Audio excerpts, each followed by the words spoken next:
So much has happened since I last saw you. I lost my hammer, like yesterday, so that's still pretty fresh. And then I went on a journey of self-discovery, where I met you.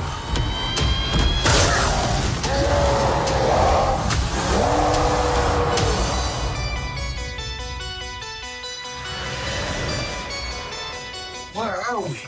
You have no idea. Hela, the goddess of death, has invaded Asgard. Oh, I've missed this. And you and I had a fight recently. Did I win? No, I won, easily. Doesn't sound right. Well, it's true. Asgard is dead. And it'll be reborn in my image. I thought you'd be glad to see me. I need to stop her here and now to prevent Ragnarok, the end of everything. So I'm putting together a team. Like the old days. Surprise! This will be such fun. Hello. Hi. He's a fighter. Here we go!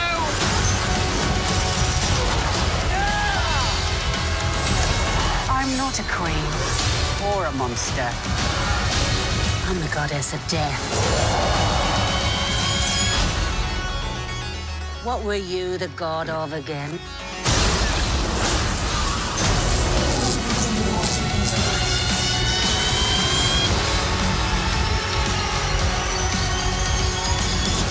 We're the same, you and I. Just a couple of hot-headed fools. Yeah, same. Hulk like fire, Thor like water. Well, kind of both like fire. But Hulk like raging fire, Thor like smoldering fire.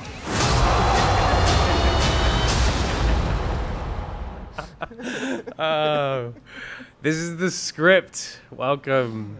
Podcast for screenwriters by screenwriters. Deepest story analysis anywhere on the internet. Script, we believe story moves pages. Story moves product. Story moves people. I'm your host, David Negrin. Joining me tonight, Alec Pollock. Hello, David. Hello, everyone. We're doing Thor Ragnarok. Thor number 3. We did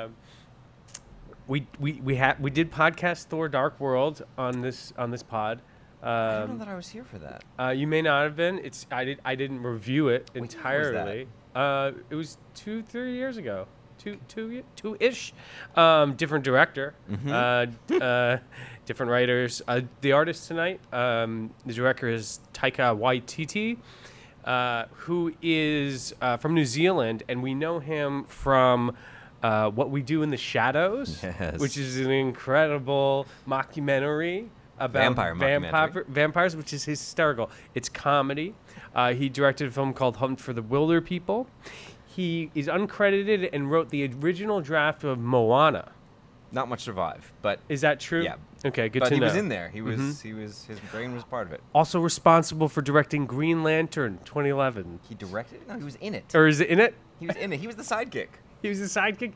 I feel like he was... I don't know. We're going to have to check that one out. All right. But he had an Oscar-nominated short called Two Cars, One Night that got him on the scene from New Zealand.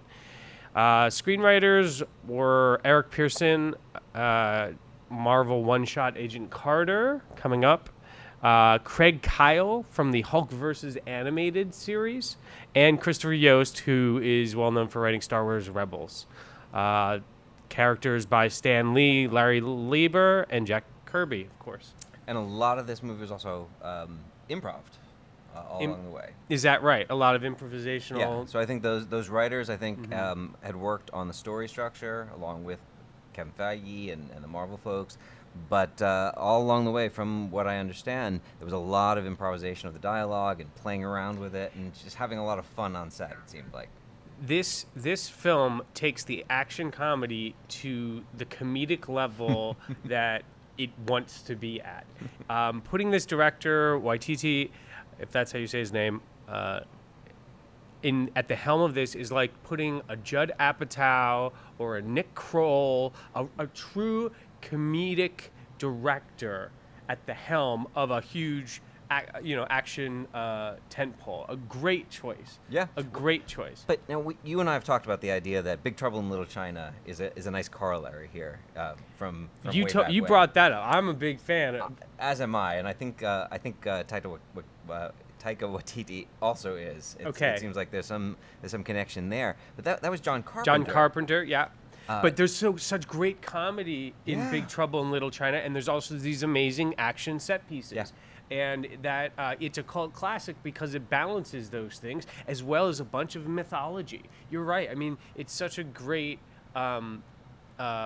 precursor to what the tentpole Marvel superhero action comedy should be. It's got the strong lead, it's got the comedy, it's got the action set pieces, and it's got mythology and great story and an ensemble also. Yeah, absolutely. Kim Cattrall, Yeah. Lots of great people in that.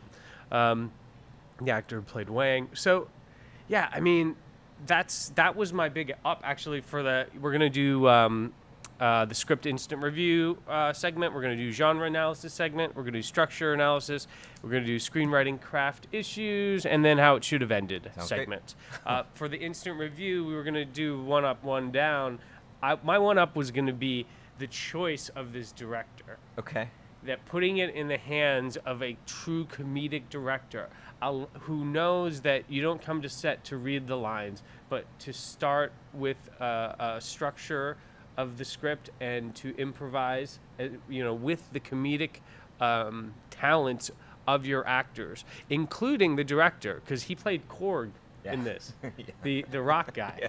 And he was a great he was fantastic. aside. It's so interesting also because, I mean, we know screenwriters so often get so lost and mired in the dialogue and trying to get every little thing just perfect at the expense of spending time on story and story structure and making sure the whole thing comes together well. Yeah. When a lot of times when it's actually out there being created, it's that structure that's really going to hold the whole thing together. Yeah, I mean this is why great screenwriting takes so many different levels of understanding of not just because this film holds up as story structure, right? It also holds up in the greater mythology of the Marvel Cinematic Universe and the Marvel Galactic Universe. I want to talk about that, but then at the scene level, scene to scene, every scene the dialogue and the conflict in each scene keeps it up, keeps it afloat. You're never bored in this movie. I have some questions about some of the directions they chose, but this movie is so tight in it because it's afloat because of all this great dialogue. So that's a big up that you got there. Yeah, that's a big up. My up actually, my biggest up, if I had to choose one, I saw this with my daughter, with my 6-year-old. The two of us went to a 9 a.m. show at Alamo Drafthouse, all ages, and we had a great time. And actually experiencing it through her eyes, my big up is having her, throughout the show, lean over to me and say, "Daddy, that's so cool."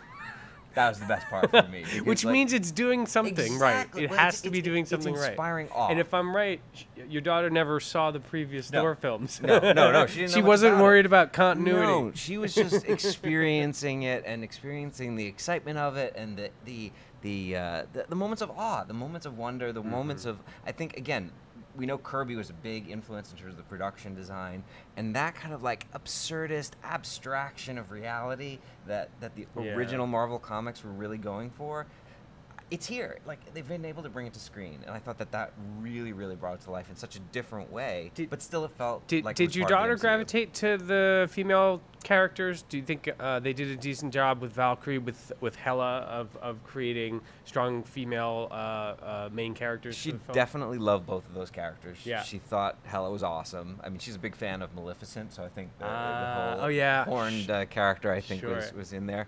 Valkyrie, she thought was very, very cool, especially her jumping from spaceship to spaceship and fighting and really like being brave out there. I saw some amazing stuff from Valkyrie that I felt like I was watching the Wonder Woman film. Yeah, I yeah. felt like it was like her movie for a little She while. was on in it. the action set pieces. She was on it. Indy also enjoyed Thor and Hulk a lot. She Mm-hmm. thought they were a lot of fun, as did I. I thought everybody really did a good job. I like the ensemble nature of the whole thing. Yeah, thought that I it all mean, came together. this was an ensemble, as all Marvel sort of films have to be. They try to pack everybody in.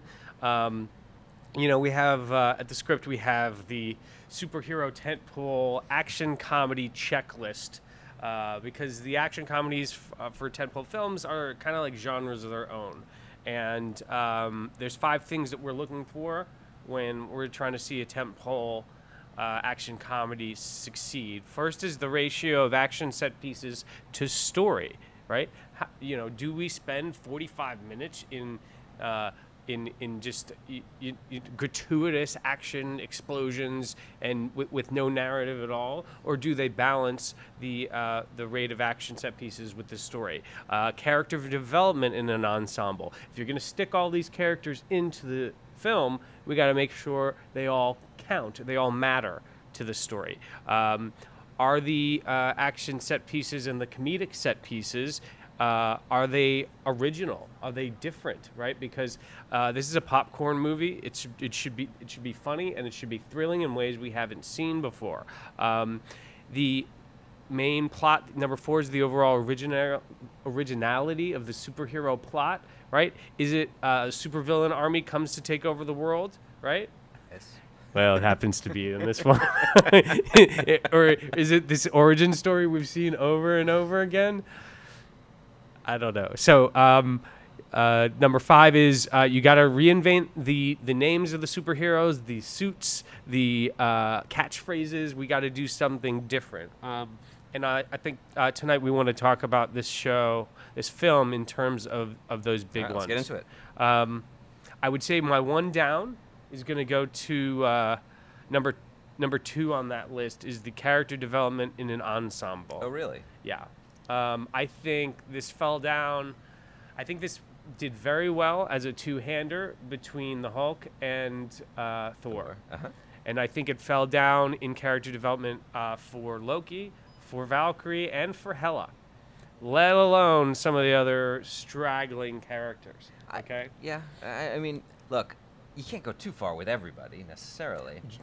The comment I always say is, Whedon can do it, why can't you? But you had arcs for Valkyrie. You had arcs for Loki. We get one flashback of Valkyrie, and the fact that the reason that she's a drunk and she's like no longer an Asgardian through a flashback. That's like the laziest possible way to do it. And it also is like this great sort of Valkyrie flying like Pegasus sequence. Where's that part of the movie? Yeah, I hear so many people. Can I get were that? talking- Can I get that in the in the movie. prologue? Yeah, where's that movie? But look, I mean, it's not unusual if you think about Valkyrie as a protagonist. I mean, I know she wasn't necessarily in the structure of this movie, but in the movie of her life, as the protagonist, starting off with that hero who has renounced the heroic life and is now kind of the waste and refuses the call to adventure. Like, she's got all the beats in her own story. And I'll agree, they're there. It's not entirely like completely ham-fisted, but they're also, it's not original. It hasn't been, her backstory and her arc are not very well illustrated, colored in. The beats are there, but not in the way that the Hulks are, right?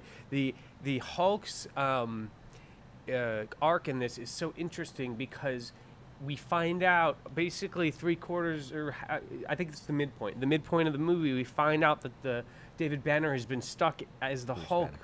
Excuse me, Bruce Banner. That was the TV version. Hulk, yeah. Bruce Banner has been stuck in the Hulk for 2 years. Yeah. And once Bruce Banner gets back, he's afraid to become the Hulk again so that he doesn't get lost. The superpower becomes a force of antagonism.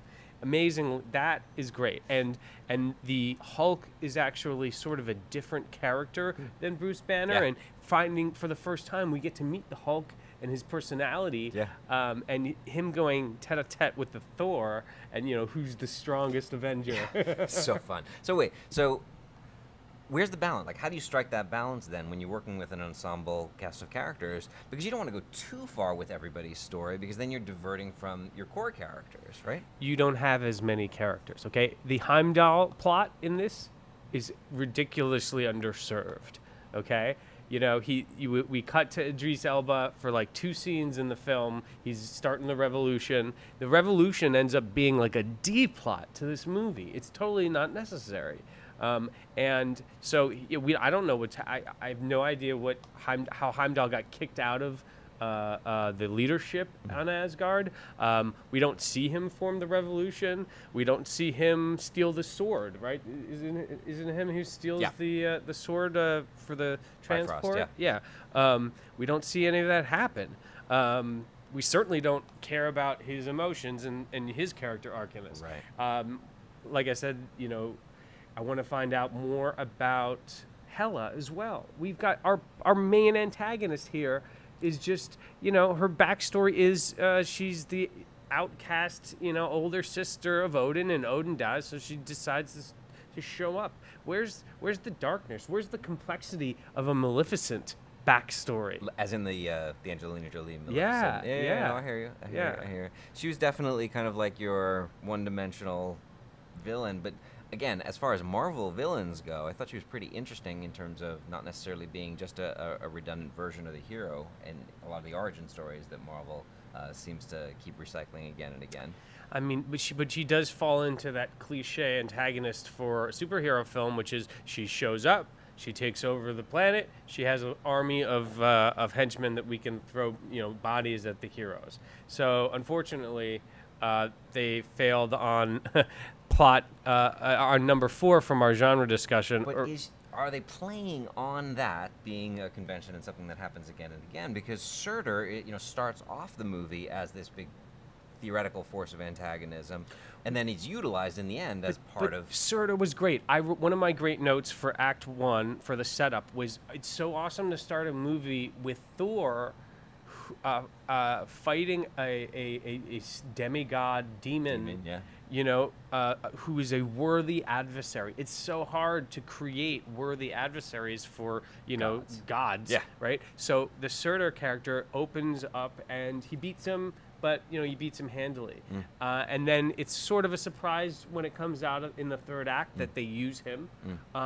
But I don't know. I mean, I guess the concept was, tell me why they allowed Asgard to be destroyed? That was part of the plan? That was your, we'll get to structure later, but that was the dig down deep moment when he had that realization that the only way to save the people was to let go of what they're trying to save. I mean, he beat up Surtur with no problem. It took, he dug down. I mean, he had the hammer, of course, but it was, he didn't have he wasn't fully in his arc of being the god of thunder yet, and apparently Surtur can beat Hela and Thor can't. Once he's gone through that eternal flame, that was the key. It was how much the eternal flame makes him into mountain-sized monster, and it takes it to a different level. The only thing that I got out of that I appreciated out of that ending, I can't believe we just jumped to the ending, but it goes to the character arc of Hela, is that not being there, is that Ragnarok itself was an inevitability. Ragnarok was the end of days, the prophecy. It could not be stopped.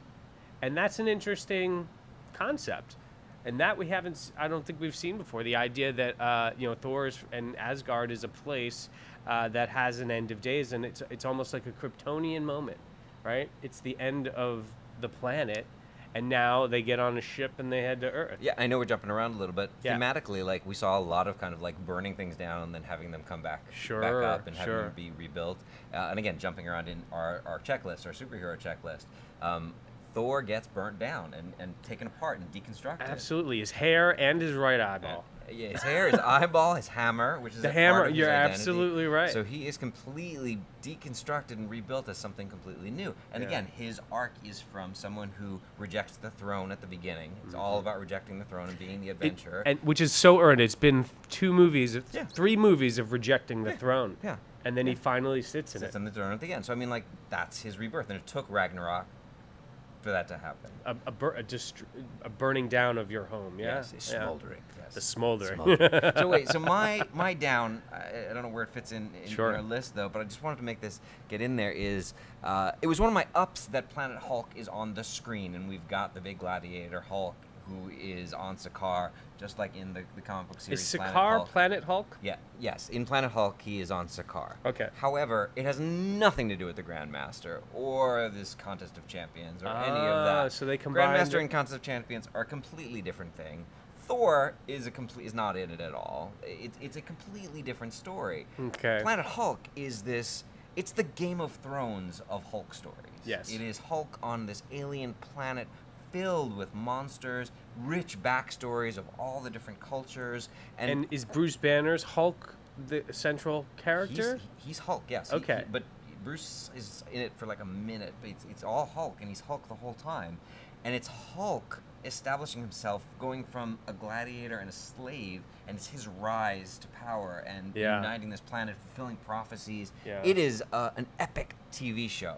That sounds great. Yeah. I mean, I think, well, I mean, they definitely had, in Ragnarok, they took a little bit of like the Ridley Scott's, Oscar award-winning gladiator Those moments. template Yeah. here. We got, taken away from your family, and you get the training of the gladiators, and the gladiators fighting, and then gladiators rise up, right? Yeah. So look, it's one of my ups that I loved it was on the screen, but it's my big down because like what a waste of such an epic and amazing story. And but there's all this talk of in the Marvel Cinematic Universe, where's the Hulk movie, right? Well, And that's a bigger debate in itself, because Yes. if you were going to do a Hulk movie now that's connected to Avengers, Planet Hulk would be it, right? yeah, absolutely. That would be absolutely. it. The trouble is there's the Hulk standalone films, not under Marvel, but have Universal, have had a mixed history. Yeah. Well, and again, because they keep trying to do the same thing with the crazy, uncontrolled Hulk. Yeah. This is the first time we're seeing that other aspect of Hulk, with Hulk's personality itself showing through and telling a Hulk story. In the comic arc Planet Hulk ultimately leads to Hulk coming back home to World War Hulk, which is a whole other dark story that, again, would make for epic movie or TV show. I would love to explore that, yeah. And we got a lot, like I said earlier, we got a lot of introduction, almost origin story of the Hulk character in Ragnarok. Hulk himself, Hulk not himself, necessarily Banner. separate from Banner. And so that was interesting. We get an introduction to him, but it kicks off from Ultron, right? From Age of Ultron, where he escapes and he has feelings for Black Widow, right? And there's a little cameo, right? For Scarlet Jo. And that leads to, sort of why he's been hiding on this planet and creating this, huge following in this gladiatorial presence. So that was definitely an up for me in this film. And again, completely different than the comics, where in the comics he's sent away from Earth. Is that what happened? Secretly, like the Doctor Strange, Mr. Fantastic, Black Bolt from the Inhumans, like all of these characters get together and Tony Stark say, "You're too dangerous. We're sending you away," which again pisses him off. And Interesting. it's a completely different dynamic as to why he's there and what's going on. So this was a kindler, gentler Hulk, and that's why he's just hanging out in a hotel room With some great banter with Thor. Absolutely. They're definitely like in a hotel room. So for the second half of the second act, let's do some structure, shall we? Absolutely. Like a abbreviated structure tonight. We open with Thor in a cage. That's our opening image, right? Yep. If Thor in a you're- cage, Thor in chains. Absolutely. Thor in change. If we are not counting post-credit sequences, what is our thematic closing image? Thor on a throne. Thor on the throne. Great bookends. Absolutely. I loved it. Yeah, very tight. Set up some very funny expositional monologue to a skeleton, that made me start thinking about Jack Burton and Big Trouble in Little China. This film starts out and says, this is going to be funny first. Yeah, absolutely. And action second. The only question is, how would it go as far as Guardians of the Galaxy? And I think that was answered later. It certainly went as far, if not farther. Yeah. I think it went. I think the answer came when they started talking about when they repeatedly referred to the devil's anus. the temporal like Wormhole, yeah. wormhole is it's just, they said it several times in the film, and lots of like running gags like that. I mean, come on, the whole like sun's going down, big guy. Like, what was that? Oh what my God, was that that? was hilarious. It was just the sun's going down, sun's coming hilarious. up. Yeah, It was so. But again, when you're casting Goldblum as the Grandmaster, who's the brother of the Collector, who was in Guardians of the Galaxy. Oh, I didn't know Toro's that. character. Okay, I'm glad and, you just brought think about that up. that tone. Brother of the Collector. Yeah. I wish we'd had more Collector stuff. Maybe you know, we will. when Asgard went to shit, I was wondering, what about all those relics? Remember, Hela walks by a bunch of the stuff in the Asgard sort of like collector area, or not collector area, but like their treasury. Their treasury, right? What was the one that she liked? It was like a little square. That was the Cosmic Cube, the Tesseract. That's the Tesseract? Okay. Which Loki looks at the end and probably, pockets. Yeah. Which will lead us right into the next Avengers movie. It's, that's the connective thread that they have been. Yeah, I read online that time. the post-credit sequence with Thanos is at least the 8th time they've teased Thanos is coming in a Marvel film. Well, finally, next year. So it's happening. That's it. Yeah, exactly. Yeah. So then setup is Heimdall happens to be a fugitive. Oh, we get the Led Zeppelin, the rock and roll music in the fight scene. Okay, that song, it's called the Immigrant Song, right? That was, to me, it was like the greatest, just sort of presence of the director in this film, because he didn't just do some action movie score for the opening and then the finale. He goes right to Led Zeppelin, right? Good setup, yeah. And so I was like, this is going to be a rock and roll movie. We find out that Loki's impersonating Odin. Matt Damon is playing Loki in the theater version. And then Odin dies, just passes away. I guess he get of old age. Very Kung Fu Panda, Oogway. I don't know if you remember, kind of like particle effects off into the sunset. Yep. Then that's essentially our catalyst. Odin dies, and he no longer can keep Hela from staying away. Hela, yes. And Hela arrives, and Ragnarok is on her tail. So, I mean, it's kind of just that's the catalyst, and Hela's arrival, and she challenges Thor. She destroys the hammer, right, which is pronounced Mjolnir. Mjolnir. But again, that setup is also very purposeful, and it keeps us moving in that first act. In terms of Surtur at the beginning tells Thor that Odin's not in Asgard. Leads Thor going to Asgard and discovering Loki is actually Odin, and then he takes Loki to go find Odin. They find Odin. Odin dies, and that releases Hela. One thing after another, and there's good causality which keeps things moving. What I'm missing from the first act here, though, is the seeds of the character arcs, right? We don't the character arc for Valkyrie could have been established here. The character arc for Loki could have been established here, right? The character arc for Hulk could have been established, but they wanted to keep it a secret, right? So you're not going to mention that. So Act 1 is where you're supposed to put the seeds of the character arcs, and they just decide to do them in flashbacks later. In Loki's case, he's the same Loki. There's no arc for Loki. He's a bad guy. He's a good guy. He's a bad guy. He's a good guy. He's Captain Jack Sparrow. They at least set it up in terms of having the statue of Loki as the false savior. True. And then at the end, he shows up in almost the same pose as that statue as the actual savior. And he's the savior. Because he showed up with the ship instead of just taking it and getting away. Okay, I didn't catch that. That's a great call. I missed that. That's a good callback. Again, he's not the main character. It's a good callback. He shows up with the hat, and he does actually save the people of Asgard with a ship. Okay. Yeah. So they did set up that arc. Okay, so good call there. Breaking Into is Thor's banished to the garbage gladiator world. Sakaar, basically. Called Sakaar, right? This is where it begins instantly to feel like the Marvel Galactic Universe, okay? Sakaar is like Coruscant, right? In Star Wars, it is like it's a garbage planet. It feels like Blade Runner. It feels like a cyberpunk film. Well, I mean, look at Force Awakens. I mean, Valkyrie's character, she's called Scrapper 142. She's basically doing the same role as Rey does in Force Awakens, right? Okay, Where she is just scavenging all the trash that's out there. And her ship is like Slave One. Definitely. She's basically like a Boba Fett. She is. She's a mercenary out there. Yeah, she's a mercenary. Yeah, and again, we love those characters, and she has a lot of fun with Yeah, it. they're archetypes, right? Sure. Yeah. We've got some basic. You got in the first half of Act 1, in the Fun and Games, you have 2 plots. You've got Thor. First half of Act 2. Excuse me. Yeah. Act 2. Yeah.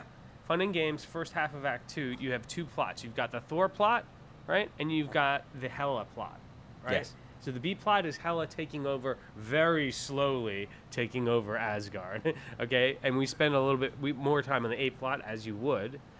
Thor's kidnapped by Valkyrie with this technology lock. He's a god, but you can put, like, a little, like, Apple Watch on his neck and control him. Yeah, it's the iGod. That's fun. Yeah, Apple Watch can do a lot. They just came out with a new, upgraded the firmware.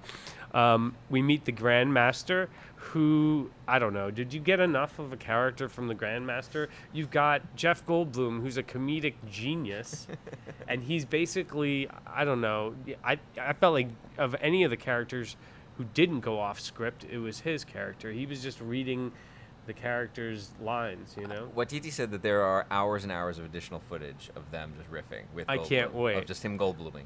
I would love, maybe Goldblum, I can see Goldblum, his riffs going completely out of character, and or swearing or something like that. I would love to see that. Yeah, DVD's going to be interesting. But it didn't make it into the movie. Yes. The way the other stuff happened. We get the Tournament of Champions, very much like Gladiator. That's all still in the first half of Act 2, Yeah, right? yeah. This is Fun and Games. Loki's present. This doesn't work for me. The fact that he was present on Sakaar, and he was not. I mean, it just didn't make sense because he was Thor's partner as far as Act 1, and then Thor is a slave in Fun and Games, and Loki's just walking around. This is again where they're not serving the ensemble, right? Loki's walking around. He's trying to get in with Jeff Goldblum's character, and he's not doing anything. He's just kind of sitting there. I keep going back to Game of Thrones, but I think my reading of it was that he was supposed to be coming across as very much of a Littlefinger character, where he was the conniver and he was the smooth talker and was able to... I didn't see any of that. That would have made a lot of sense if he was negotiating with Jeff Goldblum, with Grandmaster, to get Thor into a fight, or to get Thor a weapon. Just having some beat where he proved his value, or showed what he was. Yep. Instead of just sitting there and saying, "Oh, I don't want to jeopardize my place with the Grandmaster." What was that place? Yeah. There was a great homage with the character Korg. When they were picking weapons, he picks up a triple fork and he says, "This is kind of useless unless you were fighting 3 vampires that were huddled together." Yeah. A nod to like what we do in the Shadows comedy, right? Yeah, like exactly. vampire joke. Valkyrie shows up in Asgard. We start to get to know her, which is so interesting that getting to know a new character so late in the story. I mean, it's already minute 35, 45. It is expanding on the Hela story. Again, we've got seeds of it. We saw kind of the paintings of Hela's story and her conquest. So this is adding to it and bringing it to life in another dimension. I wanted to ask you, in the arena, Thor puts on a helmet. Mm-hmm. It seemed to me like that was something from the mythology. I think kind of having the big Thor wings is a part of what he usually has. His traditional costume in the comics had the helmet, right? Has some kind of a helmet with the wings, and he's got something similar that he wears in one of the previous Thor movies, but he only wears it once. Okay. Having the helmet, so it was a nice little nod to it. It felt like there was a nod to the old stuff, maybe the Kirby stuff. Yeah, absolutely. I love that he found like a makeshift hammer in his fight with the Hulk. Yep. Yeah. Yeah. But it was also great, and here's another great nod to the director's patience. This fight, the Thor and the Thor Hulk fight, just like the Thor fight with Sator in the beginning. Surtur, yeah. Surtur, was very hand to hand. It was not hyper edited. It was not a bunch of like laser guns and shooting. It was very well choreographed, and I mean it had to be super CG'd, but it had narrative to it. In action sequences that you can follow the story. That's a better action sequence than a hyper edited slamathon. Yeah, well, especially in films like Transformers films, where it's just nothing but CGI and metal on the screens, and you can't tell what's going on. This was definitely refreshing, and again, the big bold colors that really brought it to life really helped that, and abstracted it in a way that we could easily follow.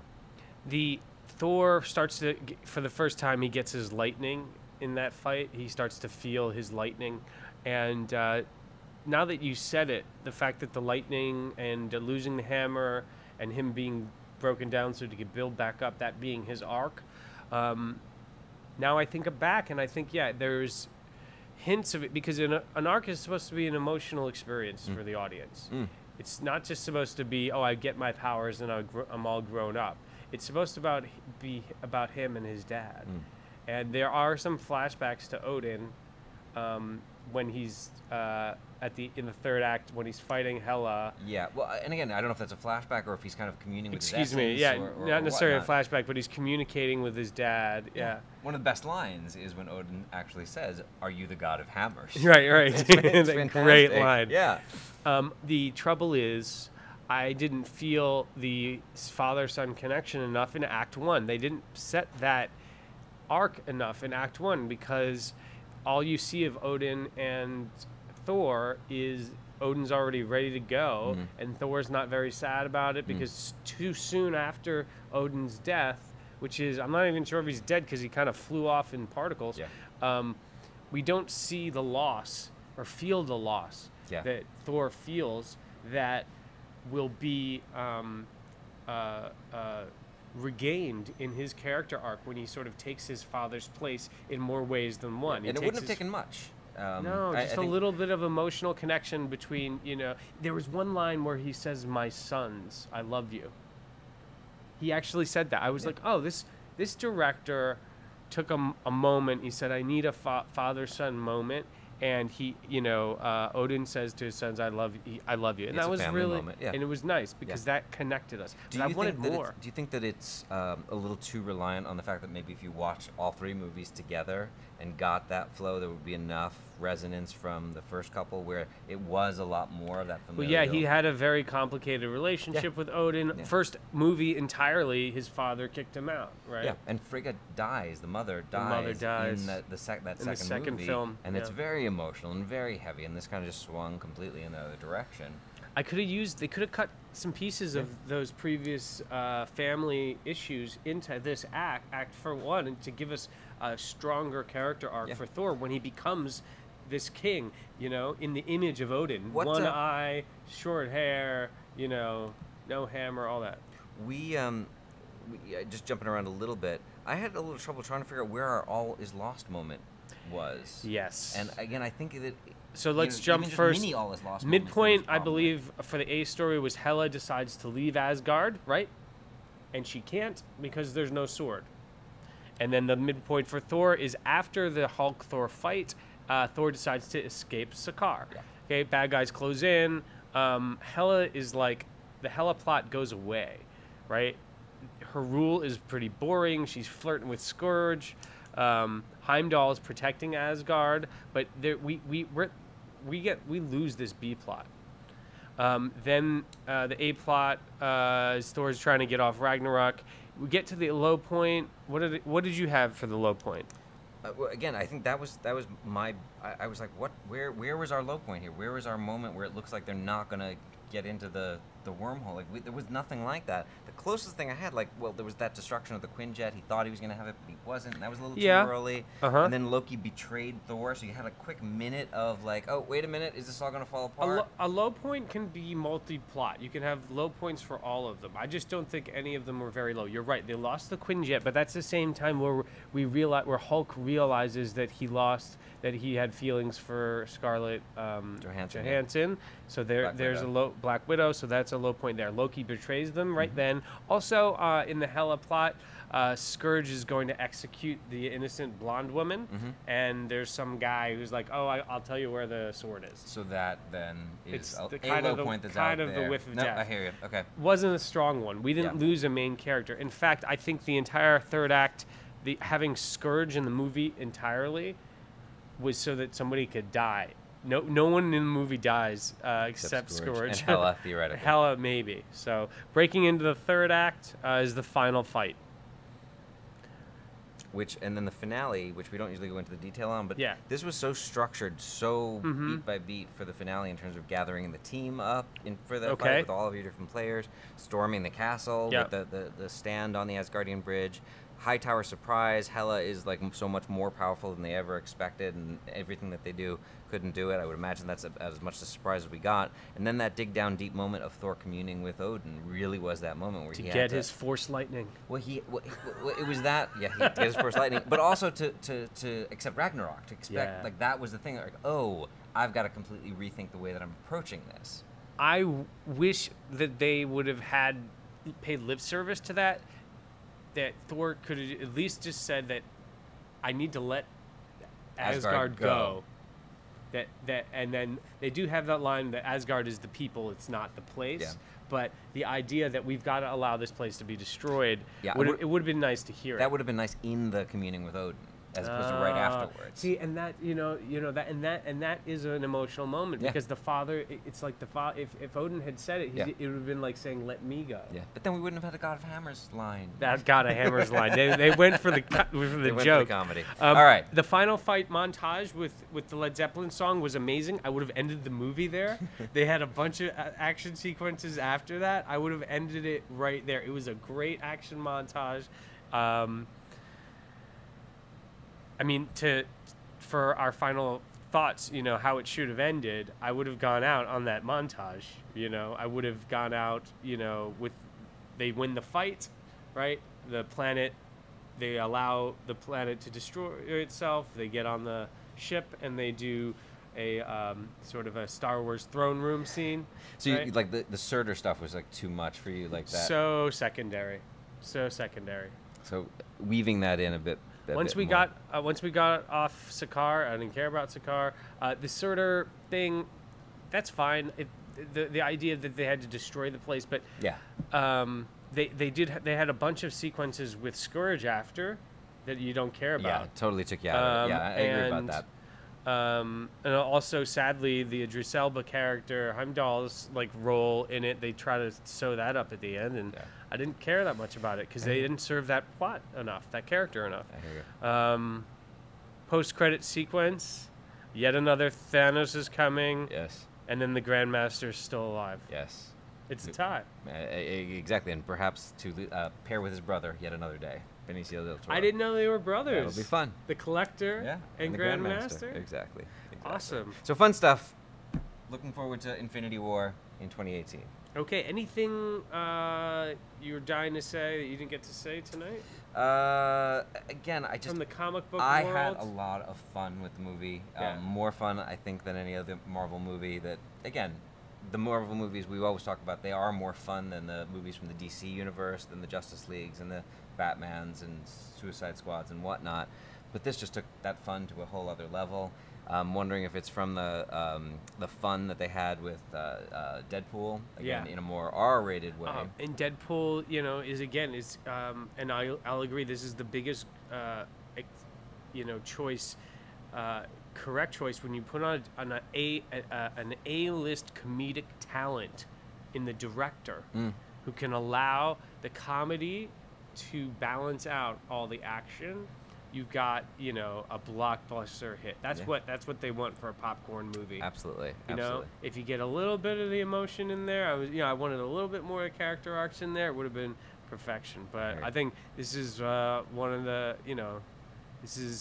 for me, this is one of the strongest Marvel films yet. I'd say I definitely agree. Lots of fun. Looking forward to more. Alec, thank you very much. Thank you, David. Guys, I want to thank Alec. I want to thank Adorama. I want to thank Seth Miranda. The script is produced by David Negrin, edited by Zoe Alexander. Reminder, if you like the Script podcast, please give us a 5-star review on iTunes and subscribe to the Script YouTube channel. Join our Facebook page by searching NYC Screenwriters Collective. Follow us on Twitter at ScriptFeed. You can support the Script podcast at patreon.com/thescript. Thank you.